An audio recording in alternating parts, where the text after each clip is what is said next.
A ver, según la academia, jugar es hacer algo con alegría y con el solo fin de entretenerse o divertirse.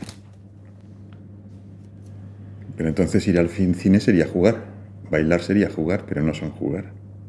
¿Por qué? No lo sé, pero no lo son. ¿Por qué no lo son? No lo sé, pero nunca decimos que uno juega cuando está bailando, cuando está yendo al cine. O cuando se está comiendo un helado, que es algo que también hace uno para divertirse. O cuando va a haber un partido de fútbol, también es hacer algo solo por entretenerse o divertirse, pero no es jugar. Jugar al fútbol, sí. No sé si jugar al fútbol cuando te pagan es jugar. Quizá en un sentido amplio. Pues no sé qué es jugar. Y por lo tanto no sé, no sabría decir que es un juego, ¿no? Todos más o menos tenemos una idea de que cuando un niño está moviendo una ramita de un lado para otro, está jugando con ella, o de que cuando está corriendo por ahí está jugando, pero en cambio cuando está leyendo un cuento probablemente pensaremos que no está jugando. No sé. No sé por qué, no sé qué tienen en común todas las actividades que denominamos juego y no sabría definirlo mejor que la academia. A ver, los niños en la actualidad, pues no sé, hay pocos y sobre todo pasan muy poco tiempo con sus padres. Nunca antes se había dado el caso de que tantos niños se escolarizasen tan pronto y pasasen tantas horas en la escuela o con otras personas que no son sus padres.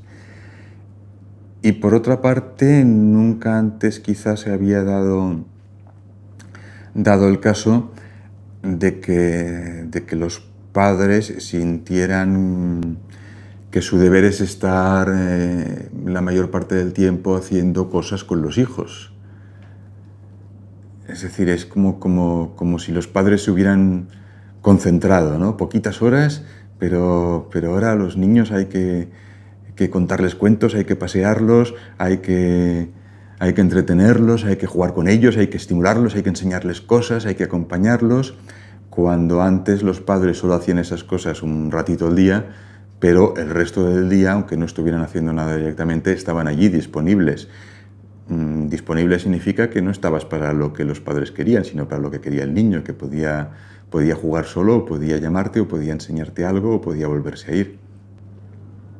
¿Y eso es bueno o malo? Pues no lo sé. No sé si es bueno o malo el que los padres estén tan concentrados durante esas horas. Creo que sí que es malo el que durante las otras horas los padres estén ausentes. No creo que sea buena idea que los niños pasen tanto tiempo desde tan pequeños separados de sus padres y es un problema serio, es un problema que se da más en España que en otros países europeos.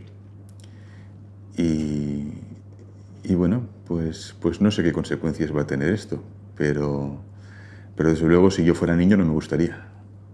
Desde el punto de vista puramente físico, pues mientras haya alguien que alimente, que limpie, que abrigue, pues todo va bien. Desde el punto de vista psicológico, pues no es lo mismo. Para el niño no es lo mismo estar con su cuidador habitual que estar con diversas personas. Claro, para algunos niños el cuidador habitual no es la madre, sino la niñera. Y en ese caso lo que es duro para ese niño es separarse de su niñera. Los niños establecen una primera relación afectiva con una persona, solo con una, con su cuidador primario. A partir de ahí establecen otras relaciones secundarias con otras personas. Pero de entrada tiene que haber una que es básica.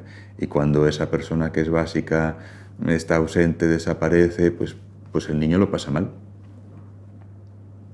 Bueno, pues que nos los separamos. Es decir, el niño no se va solo. El niño pasa poco tiempo con los padres porque lo dejamos con los abuelos, lo dejamos con canguros, lo dejamos en la guardería. ¿Y por qué? Porque nos hemos convencido a nosotros mismos de que eso es, primero, posible y segundo, conveniente o necesario. Bueno, mis padres no creían eso. Claro, se podría también usar el argumento de que es que en España solo hay 16 semanas de permiso de maternal, mientras que en otros países europeos hay más de un año. Pero es que cuando yo era pequeño, hace 50 y tantos años, había todavía menos de 16 semanas de permiso maternal. pero no por ello mi madre pensaba que fuera normal a las 16 semanas dejar a un niño en una guardería, ella no lo hizo. Entonces, bueno, una cosa es lo que el Estado de alguna manera pague o subvencione y otra cosa es lo que tengamos que hacer o lo que nuestros hijos necesiten. Hemos llegado a aceptar, no entiendo por qué, que si el Estado ha decidido que se conceden 16 semanas de permiso retribuido de maternidad es porque los niños solo necesitan a sus padres 16 semanas y ya está. Pues no, no es lo mismo. A ver, un niño necesita cariño y atención. Por atención se entiende que de alguna manera el adulto responda a lo que el niño está pidiendo en ese momento. Porque, ojo, se puede, por ejemplo, coger a un niño en brazos, pero no prestarle atención ni hacerle caso. Cuando un niño llora, se le puede consolar intentando averiguar qué le pasa, intentando solucionarlo, o se le puede consolar o intentar consolar con frases como no llores que te pones muy feo, y en el fondo lo que estamos haciendo es no hacerle caso, negar su sufrimiento, no darle importancia. Entonces necesita cariño, necesita verdadera atención y necesita que en general ese cariño y esa atención sea prestado por unas personas concretas. Es decir, un niño no puede ir pasando de mano en mano. Un niño necesita tener un cuidador primario, que habitualmente sea la madre, y unos pocos cuidadores secundarios que de vez en cuando se puedan hacer cargo de él. Es decir, que tampoco sería, por ejemplo, conveniente que en una guardería la profesora cambiase cada mes. No sería bueno para los niños. A ver, el juego es importante para el desarrollo, pero eso debería ser un secreto y no sé si es bueno que la gente lo sepa. El juego libre, porque, por desgracia, lo que los niños realmente necesitan es juego libre y eso es lo que cada vez tienen menos. Es decir, cada vez más los niños, en vez de tener tiempo y libertad para hacer lo que quieren, son controlados por los adultos. Ya no juegan en la calle porque hay coches y porque no sé qué, sino que los apuntamos a sitios especiales, a escuelas de verano, a centros infantiles y juveniles, los apuntamos a sitios donde hay monitores que han hecho cursillos para poder orientar y dirigir el juego de los niños y allí les explica las reglas y ahora sentaos todos en círculo y ahora poneos en fila y ahora el primero tiene que pasar por aquí y agarrar el no sé qué y llevarlo a no sé dónde y entonces el que hace no sé cuántos gana. Los apuntamos a deportes, los niños ya no juegan simplemente en el patio, en la plaza a la pelota, ¿no? Los niños se apuntan a baloncesto, se apuntan a fútbol y tienen un entrenador. No es lo mismo, es decir, el recreo no es lo mismo que la clase de gimnasia, son cosas distintas. Si nos paramos a pensar, casi todas las cosas que sabemos las aprendimos jugando. Es decir, de lo que estudiaste en el colegio, ¿de qué cosas se acuerda un adulto? Un adulto se acuerda de leer y escribir, de sumar, multiplicar, tal vez incluso dividir, no sé cuántos ya podrían dividir sin la calculadora, pero ¿cuántos adultos sacarían una raíz cuadrada? ¿O dividirían por Ruffini o multiplicarían polinomios? ¿O cuántos adultos se acuerdan de los ríos de Europa y sus afluentes? ¿O cuántos adultos podrían aprobar ahora un examen de historia? ¿O hacer un cálculo con logaritmos o senos y cosenos? La inmensa mayoría de las cosas que estudiamos en la escuela las hemos olvidado. Y sin embargo, hay un montón de cosas que necesitamos para nuestra vida cotidiana y si no las supiéramos hacer, sencillamente nuestra vida sería imposible. Por ejemplo, sabemos sentarnos y levantarnos de una silla. Para hacer esto, yo necesito contraer un montón de músculos que, siendo médico como soy, no recuerdo ni cómo se llaman ni dónde están. Y si en alguno de esos músculos me equivocase, si lo contrajese un poco más o un poco menos que el músculo del otro lado, me caería al suelo.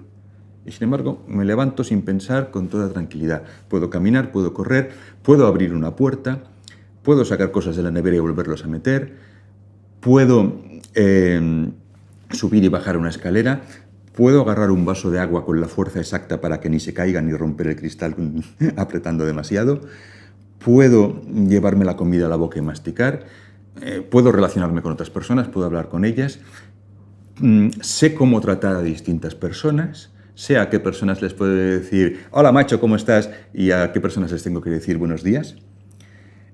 Y todas esas cosas las he aprendido fuera de la escuela o como mínimo fuera de las lecciones de la escuela. Tal vez algunas las he aprendido en el patio de la escuela. La mayoría de esas cosas ya las sabía hacer antes de empezar la escuela.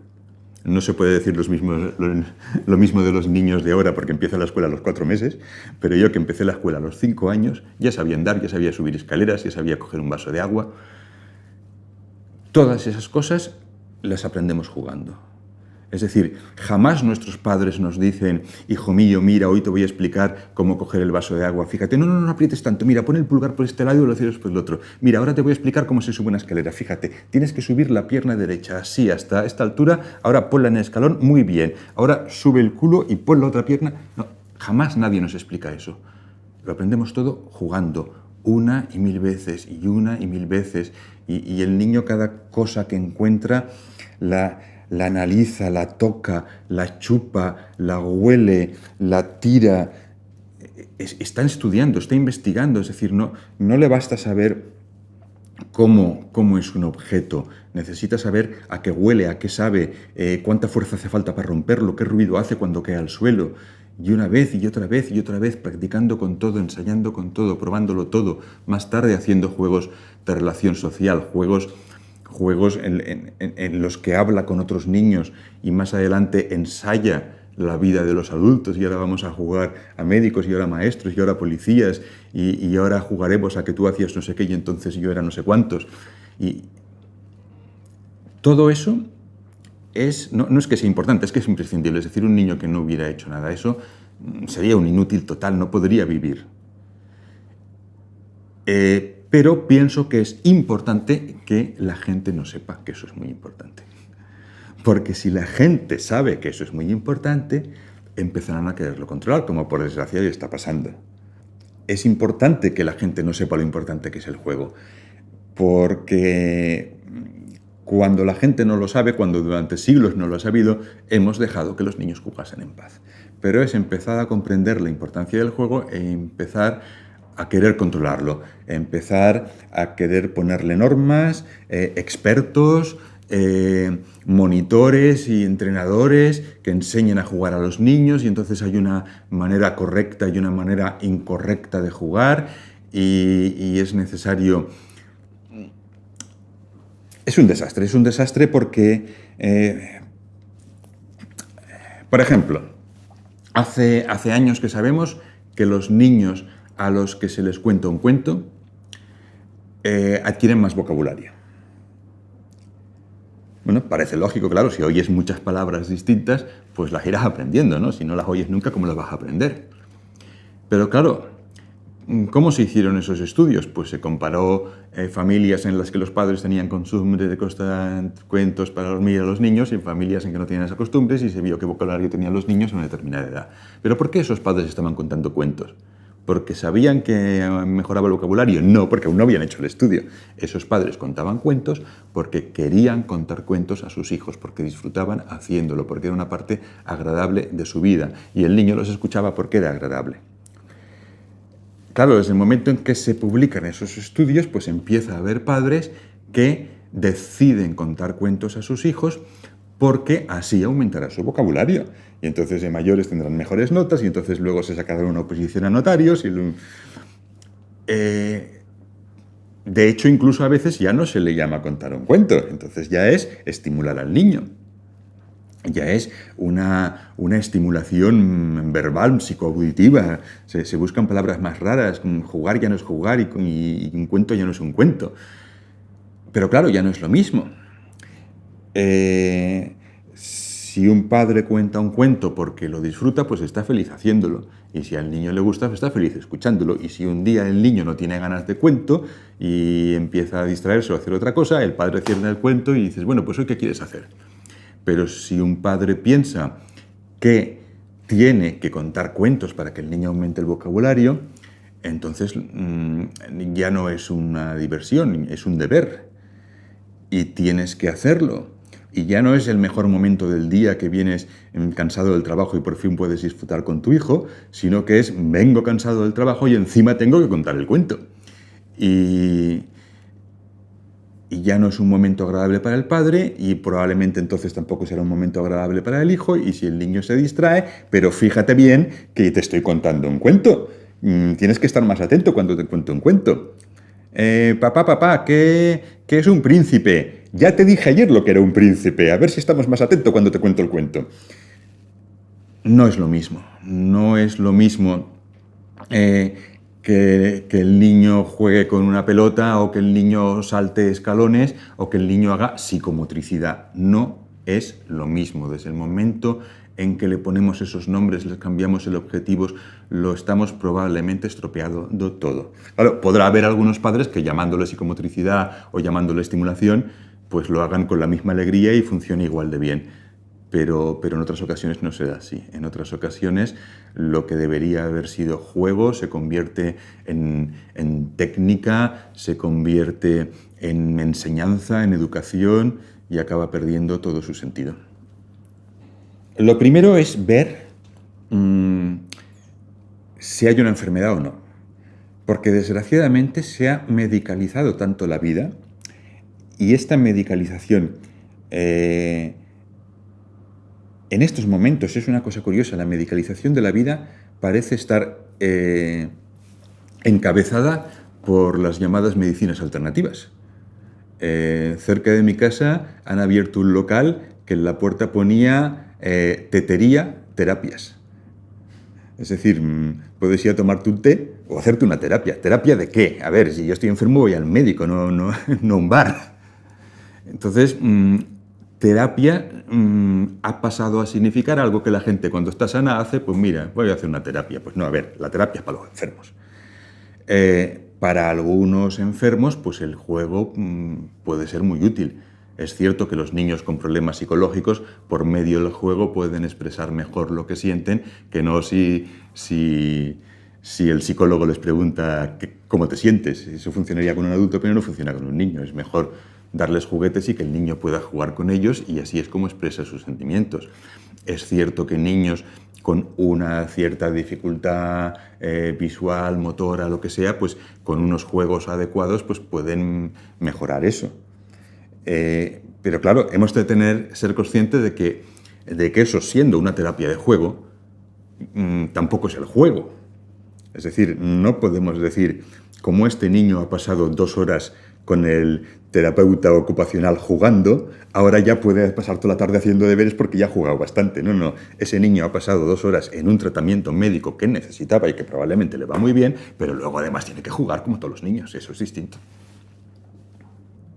Una de dos, o estamos haciendo algo que provoca que los niños de ahora estén mucho más hiperactivos que los de antes, y si es así debemos ver qué es y dejar de hacerlo, o estamos diagnosticando como hiperactivos niños que no tienen una enfermedad, que simplemente son niños movidos, activos, juguetones, quizá un poco más movidos que los otros, pero eso no es una enfermedad.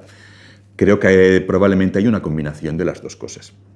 Hay una sociedad que tiende a poner nerviosos a los niños. ¿Por qué? Pues por lo que decíamos antes, por lo que pasan mucho tiempo desde muy pequeños separados de sus padres, de sus cuidadores primarios, porque les damos poco tiempo de juego libre, porque no les dejamos, bueno, lo que siempre se había hecho, desbravarse. ¿Desbravarse es una catalanada? ¿O se dice en castellano también? Sí. Pues eso, que los niños siempre se habían dicho necesitan desfogarse, necesitan desbravarse, necesitan jugar y cada vez tienen menos tiempo para hacer eso. Es decir, por un lado los estamos poniendo más nerviosos, pero por otra parte también somos cada vez menos capaces de tolerar la conducta normal de los niños. Cuando yo iba al colegio éramos 40 o 50 en una clase y nuestros profesores, bueno, se las arreglaban, ¿no? Y claro que había unos más movidos y otros menos, y unos que hablaban y otros que no hablaban, y unos que atendían y otros que no atendían. Pero bueno, nuestros profesores se las arreglaban y ninguno de mis 49 compañeros ni estaba diagnosticado ni tomaba pastillitas para estarse quieto. Nunca antes habíamos exigido como ahora una conducta tan estrictamente ordenada de los niños.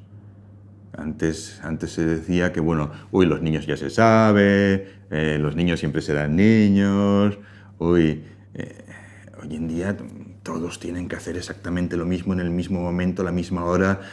Se habla de tener rutinas. Rutinas. Mis padres jamás pensaron que yo necesitase tener una rutina. Mis padres creían que yo tenía que hacer los deberes, tenía que lavarme los dientes, pero tener una rutina, mis padres no usaban esa palabra. Entonces hemos querido organizar hasta tal punto la vida de nuestros hijos que al que se desvía lo más mínimo de ese ideal de niño, todos tienen que ser así, pues al psicólogo. Ya antes al que se desviaba mucho, a lo mejor le castigaban. Ahora no es castigo, es psicólogo, pero ya este es el primer desvío, ya el que dice una palabra más alta que otra, el que se mueve un poco más, el que no se está quieto en la silla, el que no guarda su turno, el que no comparte sus juguetes, todos al psicólogo.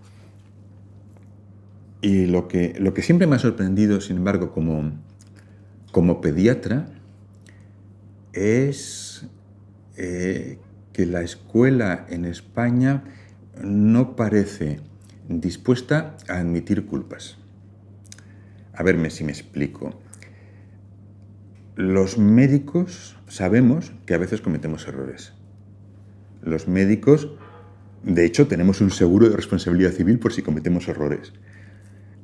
Estudiamos los errores que cometemos. Tenemos una palabra especial para eso, le llamamos iatrogenia, el daño que hace un médico. Y hacemos estudios mirando en qué fallamos y cuál sería la mejor manera de intentar corregirlo. Y también sabemos que tenemos limitaciones. Mire, yo de esto no entiendo. Tiene usted que ir al especialista de cardiología, tiene que ir usted al especialista de endocrino, porque yo no sé más sobre lo que usted tiene. Y sin embargo, como pediatra, a menudo me venían padres y madres explicándome que en la escuela les habían dicho a sus hijos que el niño es listo pero no se esfuerza. O bien, hoy es la otra versión que no me la solían contar los padres porque quizá no habían tenido el valor de decírsela directamente a los padres, pero te llega por otros caminos es que estos niños en su clase, en su casa no le ponen límites y no le ponen normas y por eso es mal estudiante y por eso saca malas notas. Nunca oí el comentario de, mire, es que en esta escuela no sabemos estimular bien a su hijo, enseñarle bien, sería mejor que fuera a otra escuela distinta, con otro profesor distinto que le enseñarían mejor. Nunca oyes un análisis de que a lo mejor las escuelas o los profesores cometemos fallos o tenemos inadecuaciones o incapacidades que influyen en el fracaso escolar. El fracaso escolar parece ser siempre culpa o de los niños o de los padres o de la sociedad. El tiempo que tienen los niños para jugar libremente es escaso. Por un lado tienen muchas horas de escuela, muchos se quedan a comer, yo no me quedé a comer en una escuela hasta la universidad, muchos tienen actividades extraescolares, que curiosamente nunca son juego libre. Incluso me da la impresión de que estaría mal visto, ¿no? Es decir, si unos padres apuntan a su hijo a inglés o a baloncesto, piensan que lo están haciendo bien, que lo han apuntado a algo. En cambio, si simplemente en la escuela dijeran, miren, los niños que no puedan ustedes pasar a recogerlos a las 5 se pueden quedar hasta las 7 aquí jugando en el patio, habrá un profesor que vigile para que no se maten y esto costaría tanto al mes. Probablemente muy pocos padres los apuntarían porque pensarían un poco como que están perdiendo el tiempo como que le estoy fallando, ¿no? No estoy dejando ahí abandonado el patio de la escuela cuando podría apuntarlo a baloncesto. Pues ojalá tuviera más tiempo para jugar tranquilos en el patio de la escuela al menos. ¿Dónde estábamos? Pues eso, el tiempo. Tienen poco tiempo para jugar porque están haciendo otras cosas. Y encima buena parte del tiempo que están en su casa y podían estar haciendo cosas ellos tranquilos, se lo come la tele, pues menos tiempo que queda todavía. La Academia Americana de Pediatría recomienda que los niños no estén expuestos a pantallas hasta los 3 años. Y pantallas significa televisiones, tabletas, ordenadores, videoconsolas, teléfonos inteligentes, teléfonos medio tontos, cualquier tipo de pantalla, basados principalmente en que se teme que eso puede interferir en el desarrollo de su capacidad visual. Es decir, una de las cosas que tienen que aprender los niños es a interpretar lo que ven. Los niños ven al nacer, ven perfectamente. Antes había gente que pensaba que los niños hasta no sé cuántas semanas no abrían los ojos, no, nacen con los ojos abiertos, ven desde el primer momento. Ahora, una cosa es ver y una cosa es saber qué estoy viendo. Que esto es un rectángulo y esto parece un rombo, pero sin embargo es el mismo objeto, simplemente lo he movido un poco. Saber que esto y esto es el mismo objeto lleva meses de práctica. Y por eso los niños todo lo que cogen lo hacen así, así, así, así, hasta comprobar que es el mismo objeto visto desde todas las maneras. Y ver esto moviéndose y saber a dónde va a llegar requiere también meses de prácticas. Práctica que los niños hacen, pues, por ejemplo, tirándose la pelota uno a otro. Agarrar un objeto en movimiento es hacer un complicadísimo cálculo de a qué velocidad va, en qué dirección va. Los niños aprenden todas esas cosas viendo escenas del mundo natural. En una escena del mundo natural, casi todo está quieto todo el rato y algunas pequeñas cosas se mueven un poquito. Incluso ver un partido de fútbol, que pensarías es una cosa muy animada, no, es un espacio verde en el que unas figuritas se mueven a velocidad humana. En cambio, estás viendo una televisión y cada pocas décimas de segundos te cambia por completo. De pronto ves un paisaje, de pronto ves un primer plano de una cara, de pronto ves un anuncio de no sé qué, de pronto ves un anuncio de otra cosa, de pronto suena una explosión, de pronto se vuelve a ver la cara del de antes, de pronto se ve otra cara distinta, ves la cara de una persona mientras está hablando otro. Entonces, viendo ese tipo de cosas, los niños no reciben las experiencias necesarias para poder interpretar lo que ven y acostumbrarse, pues, a conocer el mundo.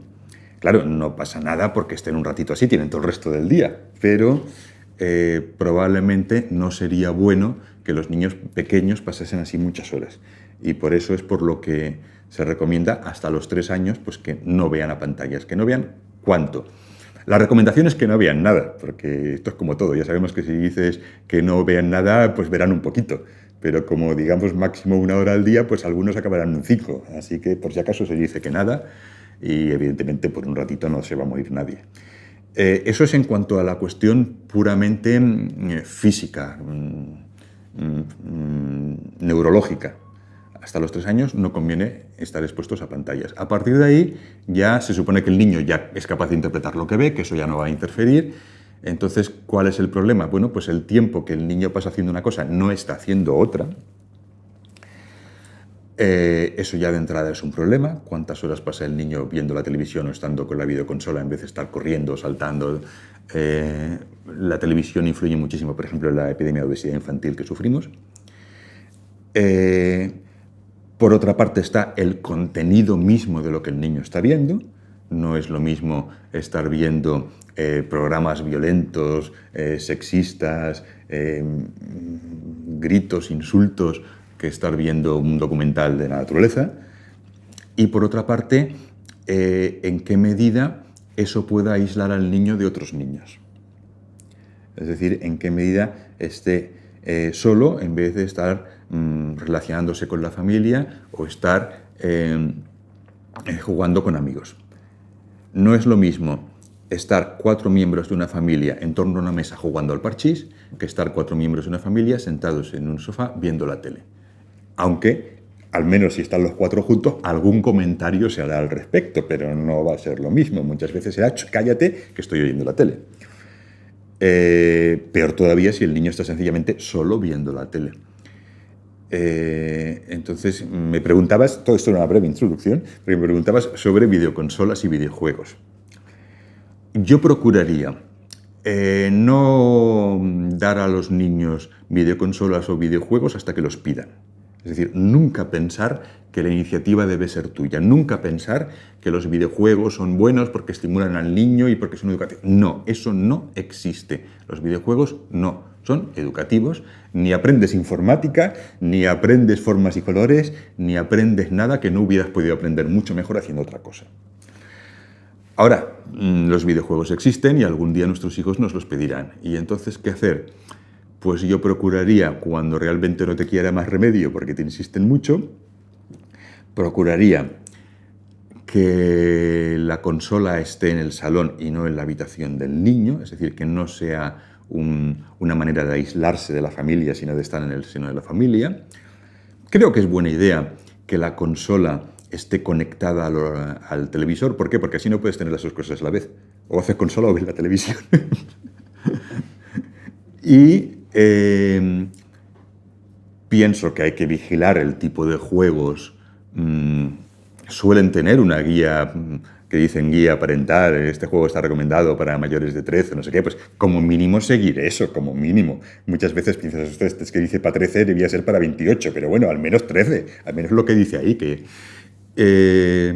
Y pienso que es conveniente buscar juegos con los que se pueda o con los que sea mejor jugar dos.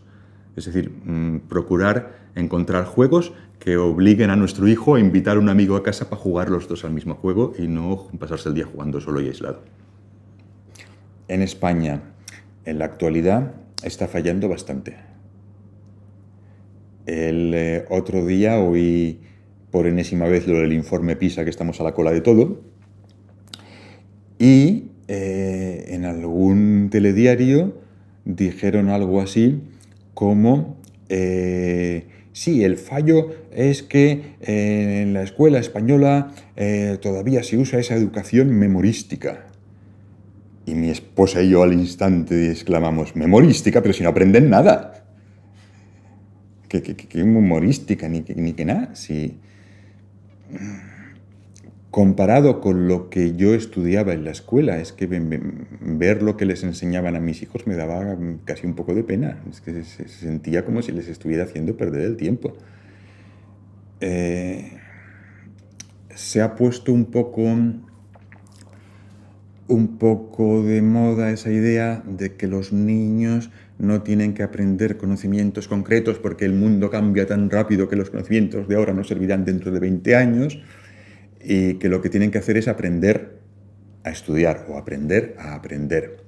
Creo que eso es una falacia. Por una parte, si bien hay ciertas cosas que cambian rápidamente, como la informática, hay cosas que no van a cambiar mucho. Los ríos de Europa van a seguir siendo los mismos, la historia va a seguir siendo la misma y multiplicar y dividir va a ser igual.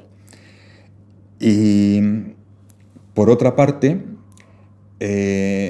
yo como alumno jamás tuve algo llamado técnicas de estudio ni nada por el estilo, no existía la palabra tutorías, pero aprendí a estudiar. ¿Cómo aprendí a estudiar? Estudiando algo. Los métodos que usé para estudiar historia y geografía me han servido más tarde para estudiar otras cosas distintas que me han interesado. Estudié una cosa y a partir de ahí aprender a estudiar en el vacío, aprender a estudiar sin aprender nada concreto. Entonces, no sé, yo veía que mis hijos, por ejemplo, no estudiaban nada sobre ningún emperador romano concreto.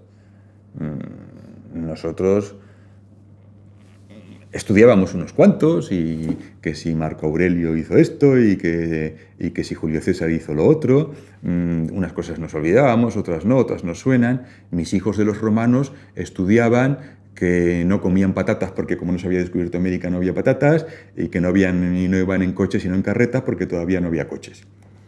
Que los romanos van en carreta es vox populi.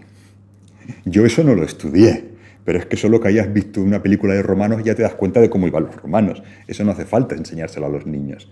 Eso lo verán solos.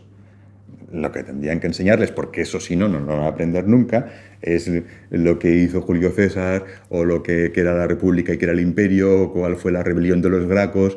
Y eso es lo que no aprenderán de otra manera y eso es lo que necesitamos transmitir, porque creo que los niños tienen derecho a que les enseñemos las cosas. Si la forma en que se está enseñando es la correcta, pues de nuevo, en unas escuelas sí y en otras no, unos profesores sí y otros no. Seguro que sigue habiendo excelentes profesores que enseñan muy bien. Ahora hay un problema y es que ha bajado incluso la calidad del temario. Por ejemplo, con nosotros me refiero a los que iban a clase conmigo. Yo soy de la última generación que hicimos el bachillerato antiguo antes de aparecer la EGB. Leíamos y memorizábamos poemas en español y en francés. Ahora los niños no tienen prácticamente lecturas en la escuela. En vez de leer libros clásicos o novelas de grandes autores o poemas, les dan para leer libros específicamente diseñados para niños, libros muy pequeñitos, con frases muy facilitas, con muy poquitas páginas, porque se considera que no pueden llegar más allá. En mi generación, Dickens se consideraba literatura juvenil, infantil. Ahora, bueno, eso es para filólogos en inglés. ¿Eso que venía? Pues eso, si está enseñando adecuadamente, si ya bajas el listón, si ya bajas el programa, incluso el profesor que lo explique todo perfecto estará explicando muy poca cosa, porque es que no hay más en el programa. Recuerdo que mis hijos acabaron la EGB y solo la EGB es obligatoria, es decir, podrían no haber hecho el bachillerato, y lo único que sabían sobre Napoleón Bonaparte era 4 líneas que había en la última lección de su libro de historia. Después de la Revolución Francesa, un general llamado Napoleón se hizo con el poder. Ni siquiera sabían que había estado en España, que había habido guerras, contra quién había luchado, que había hecho un código civil. No, absolutamente nada. Es decir, luego sí, en el bachillerato el nivel era mucho más alto, casi un cambio tan brusco que yo creo que algunos se quedaban pasmados del susto. Pero se puede acabar la EGB. Mucha gente en España no ha hecho más que la EGB. Sabrán más sobre Napoleón si han visto alguna película por la tele que por lo que estudiaron en el colegio. Y eso es un poco triste. Es decir, los niños juegan de muchas maneras distintas. Juegan solos, juegan acompañados, juegan con juguetes, juegan sin juguetes, juegan con objetos de la vida cotidiana, juegan a juegos de imitación, o juegan a juegos de imaginación, o juegan a juegos de habilidad o de fuerza, de correr, de saltar. Ahora, la mayoría de los niños pues juegan un poco a todo en un momento o en otro. No sé si realmente habrá niños que el 80% de esos juegos son de un tipo y niños que el 80% de esos juegos serán de otro tipo. Ni idea. Seguimos jugando y a veces también llamamos juegos a cosas que yo diría que no son exactamente juegos. Es decir, la gente dice que juega a la lotería o que juega en el casino. Pero sí, juegos de verdad sí que hacemos. Bueno, desde la gente que hace deporte pero por jugar, es decir, no por ganar una copa ni por ganar dinero, sino por divertirse. Gente que está deseando tener los hijos un poco mayores para poder jugar al parchís con ellos o para poder volver a desempañar ahí el Monopoly o algún juego de aquellos del baúl de los recuerdos y poder jugar otra vez. Sí que jugamos. A ver, hay juegos en los que lo único que tenemos que hacer es dejar al niño en paz. El niño está por ahí sentado en la alfombra del salón haciendo sus cosas y bueno, pues que haga lo que quiera. Hay juegos en los que tenemos que supervisar al niño por motivos de seguridad. Si vamos al K-pop, pues si empieza a correr y a saltar hay que ver dónde se sube, por dónde se mete y que no se caiga por un agujero. Hay juegos en los que el niño nos pedirá nuestra participación y por supuesto, pues si tenemos tiempo y ganas, pues podemos participar. Hay juegos que nosotros se los enseñaremos al niño. Eso, le enseñaremos a jugar al dominó o le enseñaremos a jugar a las damas o al ajedrez o le enseñaremos, si es que no le enseñan a otros niños mayores, que muchas veces también ocurre, pero no siempre hay un niño mayor, pues a veces les tendremos que enseñar a jugar al escondite, ¿no? Hombre, el mejor material de juego es la caja en que viene, por supuesto.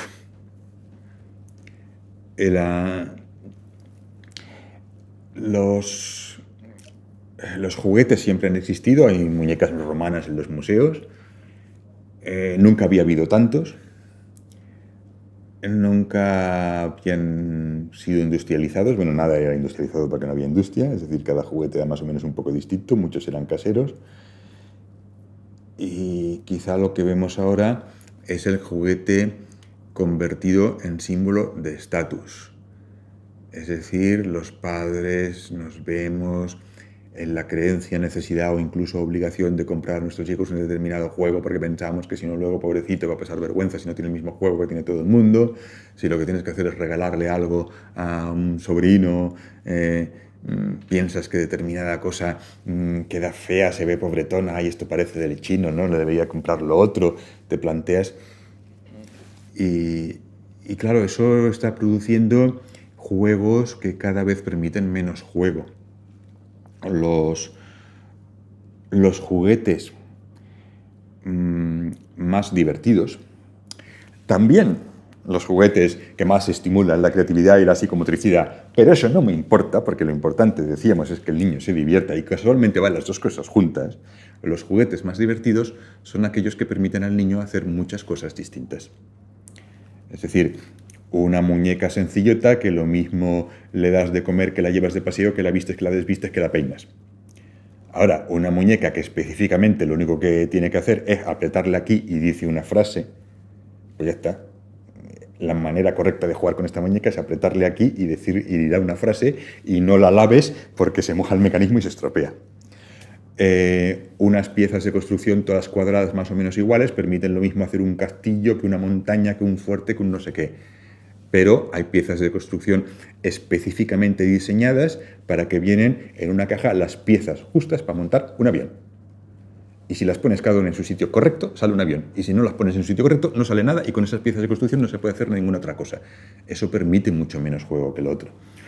Yo lo que recuerdo de mi propia infancia y lo que he visto con mis hijos es que con el juguete y cuanto más caro, peor, se juega muy poco porque son aburridísimos y con lo que realmente disfrutan son o con la caja de cartón grande en la que venía el juguete o incluso mejor todavía con la caja de cartón grande en la que venía otra cosa porque es más grande, es más de cartón, tiene menos colores y por tanto se puede pintar, se pueden hacer cosas distintas o con las tapones de las botellas de leche o con la caja vacía de galletas. Bueno, se pueden hacer milagros con eso. Y es lo que decían hacer los niños. Y de hecho, muchos padres se quejan, no, parece mentira, tanto pedir el juego del no sé qué, y ahora mira, ahí muerto de risa, no le hace caso. Bueno, a ver, es que tienes que comprender que tu hijo ha sido engañado por la publicidad.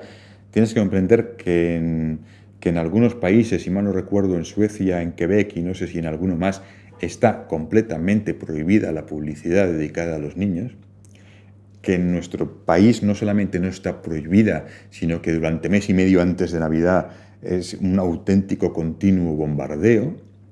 Están engañando a nuestros hijos para que nos pidan con insistencia juguetes que son una birria, juguetes que no permiten jugar. Insisten, lloran, se los compramos, intentan jugar durante un par de horitas, se aburren con ellos y acaban jugando pues con una caja de cartón como todo el mundo, con cosas divertidas. Pues no sé, probablemente encontraréis lo que busquéis, ¿no? Es decir, primero tenéis que decidir a dónde vais a ir a grabar, a qué niños y en qué momentos. Si vas a los columpios, verás a un niño columpiándose. Si vas a la playa, verás a un niño haciendo castillitos de arena. Si vas al patio de una escuela, verás niños corriendo, persiguiéndose o jugando a pelota. Y si vas al salón de casa, verás a niños con la consola. O haciendo construcciones en el suelo, depende. Anda, un documental. Pues no sé, a mí me gustaban mucho los de animales. ¿Alguno especial? ¿Algo de los animales en especial? ¿No?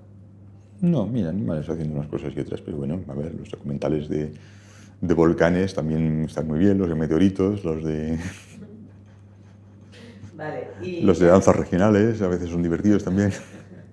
Bueno, recuerdo larguísimas horas de sublime aburrimiento pasadas jugando a un juego que no tenía nombre, que era muy antiguo, había sido de mi hermano mayor, y que eran unas piececitas y unas figuritas con las que se podía hacer una granja, una estación de tren o varias cosas más, y se podía combinar todo, es decir, podías poner una estación de tren con vacas. Y, por cierto, he dicho de sublime aburrimiento porque pienso que aunque dice el diccionario que el juego es para divertirse, también muchas veces jugando te aburres, pero tampoco está mal. Y algunos de los mejores recuerdos que tengo de mi infancia son de cuando me aburría. Son de cuando me pasaba horas viendo resbalar las gotas de lluvia por el cristal de la ventana a ver cuál llegaba antes abajo, o cuando me pasaba horas mirando en el tejado de la casa de enfrente un gato que subía o bajaba o que no hacía absolutamente nada, pero a lo mejor en cualquier momento se pondría a subir o a bajar. Y no me parecía mal aburrirme. Y sin embargo, llegué a ver los primeros momentos de esa mito, de esa costumbre tan extendida hoy en día de impedir a cualquier costa que se aburran los niños, que haga algo, que aproveche el tiempo. De hecho, el primer año, creo que yo debía tener unos 9 o 10, el primer año que en la escuela de los salesianos donde yo estudiaba se les ocurrió hacer unas actividades veraniegas a las que los niños se podían apuntar para ir ahí unas horas durante el verano, se llamaba Movimiento Antiocio. Ese era el título. MAO, Movimiento Antiocio. ¿Os apuntaréis al MAO? Por suerte me apunté al MAO y era aburrido igual. Así que tampoco fue tan desastroso. Pero bueno, ya el nombre te indica algo. Y ahora, bueno, eso es prácticamente una obsesión.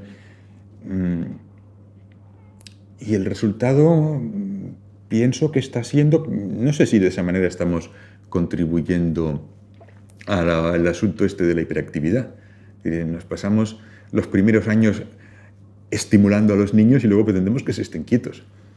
Cuando prácticamente se les ha prohibido la posibilidad de estarse quietos, es decir, les hemos dicho que es malo. Les hemos dicho que estarse en una silla sin hacer nada o mirando un papel que ya lo han mirado 1000 veces o mirando por la ventana o rascándose las narices les hemos dicho que eso es malo, que tienen que ir a jugar, que tienen que hacer algo, que tienen que leer un libro, que tienen que hacer los deberes, que tienen que lo que es qué, y buscamos. Los periódicos ahora tienen una sección fija allí entre el horóscopo y el crucigrama que son actividades con niños. A mis padres jamás se les hubiera pasado por la cabeza una actividad con niños, pero qué cosa más ridícula, una actividad con niños.